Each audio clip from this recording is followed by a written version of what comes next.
한국의 가나전 패배에도 불구하고 조규성에 대한 관심은 폭발하고 있습니다. 해외 축구 매체들이 선정한 2022 카타르 월드컵 조별리그 2차전 베스트 11에도 이름을 올리고 있습니다. 축구 매체 소파스코어와 후스코어드, 스카이스포츠 판타지 풋볼이 선정한 2차전 베스트 11에 조규성 선수가 선정됐습니다. 축구 팬들의 관심도 못지않게 해외 구단들의 영입 경쟁에도 불이 붙었습니다.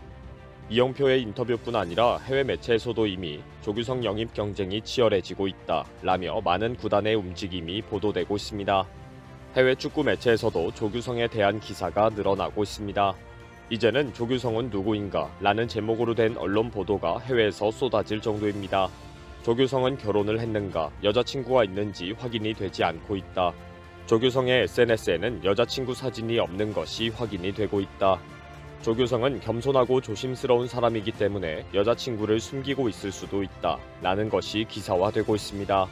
조규성에 대한 많은 정보도 계속 알려지고 있습니다.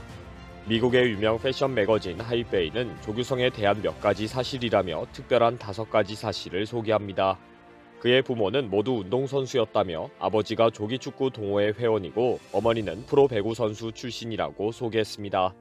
또 10대 시절에는 축구를 포기하려고 했다며 조규성은 10대 시절에 축구선수로서 성공하지 못할 것이라는 충고를 들었다고 소개했습니다.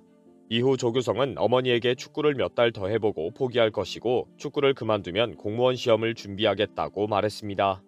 그는 포기하지 않았고 결국 축구선수로서의 꿈을 계속 추구하는 결심을 하게 됩니다.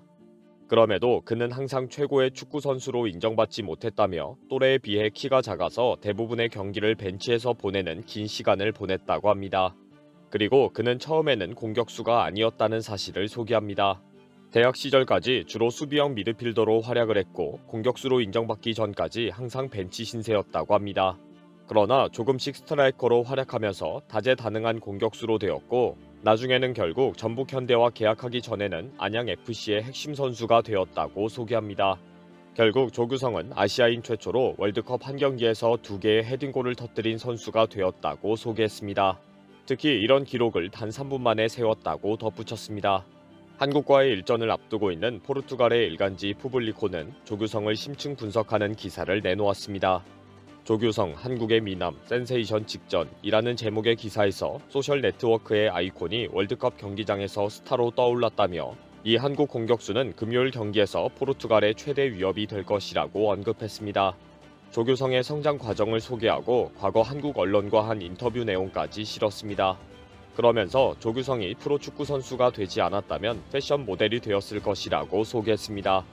현재 해외 축구 매체들은 한국 대표팀의 경기와 활약을 소개할 때마다 항상 조규성을 언급합니다. 조규성의 2골 헤딩 득점에도 불구하고 한국이 가나에게 패배를 하면서 조규성은 절망하였지만 다시 포르투갈전의 활약을 다짐했다 라고 보도할 정도입니다. 조규성의 외모와 실력에 반한 해외 축구 팬들이 폭발하면서 코리안 나인에 대한 입소문이 확산되고 있다고 했습니다. 해외 축구 팬들의 관심도 계속 폭발하고 있습니다.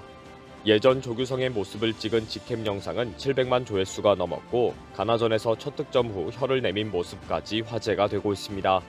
이제는 조규성의 이미지는 확산되고 있고 조규성 영입에 매달리는 해외 구단들이라는 움짤까지 나왔습니다. 조규성이 김진수 딸하고 놀아주는 영상은 해외의 많은 여성들을 심쿵하게 하고 있습니다. 이런 와중에 현재 조규성을 영입하려는 해외 구단의 움직임이 확인되고 있습니다.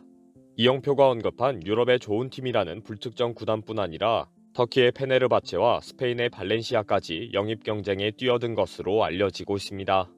이영표 축구협회 부회장은 라디오 인터뷰에서 유럽에서 아주 좋은 팀의 기술 이사가 조규성에 관심을 가지고 문의를 해왔다고 말했습니다. 이 기술이사는 과거 도르트문트에서 뛰었던 사람으로서 조규성이 어떤 선수인지 성격은 어떤지 진지한 선수인지를 물었다고 덧붙였습니다. 특히 이 질문이 2골을 넣기 전의 일이었다면서 현재는 2골까지 넣었으니 더 많은 유럽팀이 관심을 가질 것이라고 했습니다. 우루과이전에서 짧은 출전 시간에도 관심을 받았는데 가나전에서 실력이 완전히 확인이 되었다는 상황입니다. 이영표는 이런 소식을 전하면서 조규성은 어린 나이임에도 불구하고 이미 병역 의무를 다했다는 점도 큰 매력이라고 언급했습니다. 조규성은 지난 9월 군복무를 마치고 대표팀에 합류했습니다. 터키 신문 타크빔은 터키 슈퍼리그의 페네르바체가 조규성의 영입을 위해 접촉을 하고 있다고 보도했습니다. 조규성을 탐내고 있는 프랑스의 스타드 렌 FC와 경쟁하고 있다고 언급하면서 경쟁이 치열한 상황이라고 했습니다. 페네르바체는 현재 세리에 A 나폴리에서 뛰고 있는 대표팀 센터백 김민재의 전 소속팀입니다. 이 매체는 페네르바체는 김민재를 통해 한국 선수 활약에 만족한 바 있다. 조규성 측에 공식적인 제의를 할 예정이라고 전했습니다. 또 스페인의 발렌시아도 관심을 드러내고 있다는 보도가 나왔습니다. 스페인 매체 엘골 디지털은 발렌시아는 브라질 공격수 마르코스 안드레의 대체자로 한국 공격수 조규성에게 관심을 갖고 있다고 보도했습니다.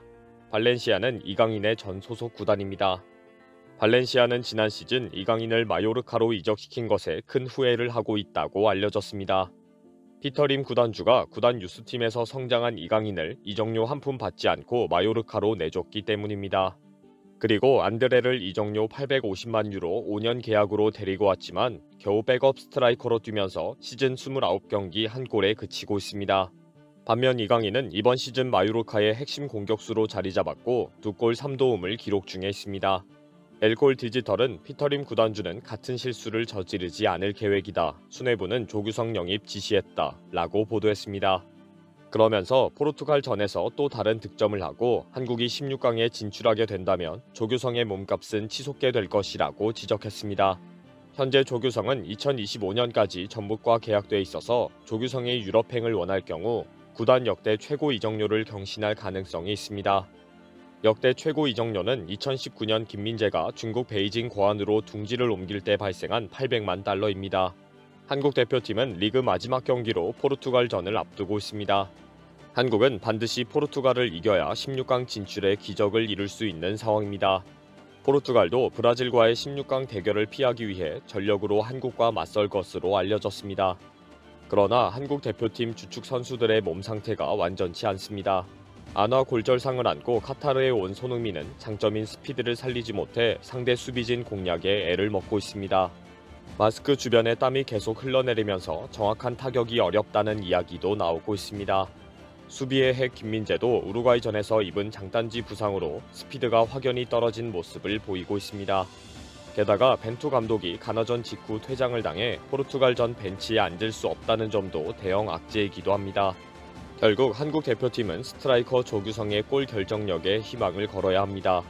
피지컬이 뛰어난 가나 수비수와 몸싸움에서 밀리지 않고 멀티골을 쏜 조규성이 포르투갈전에서 도하의 기적을 재현해주기를 기대하고 있습니다. 현재 많은 해외 축구 팬들은 조규성을 응원하고 있습니다. 월드컵 시작 전 2만 명이었던 인스타 팔로워가 150만 명을 넘어섰습니다. 제2, 제3의 손흥민을 기대하는 한국인의 가슴을 뛰게 할 줄을 믿습니다. 이번 영상은 여기서 마치겠습니다. 시청해주셔서 감사합니다.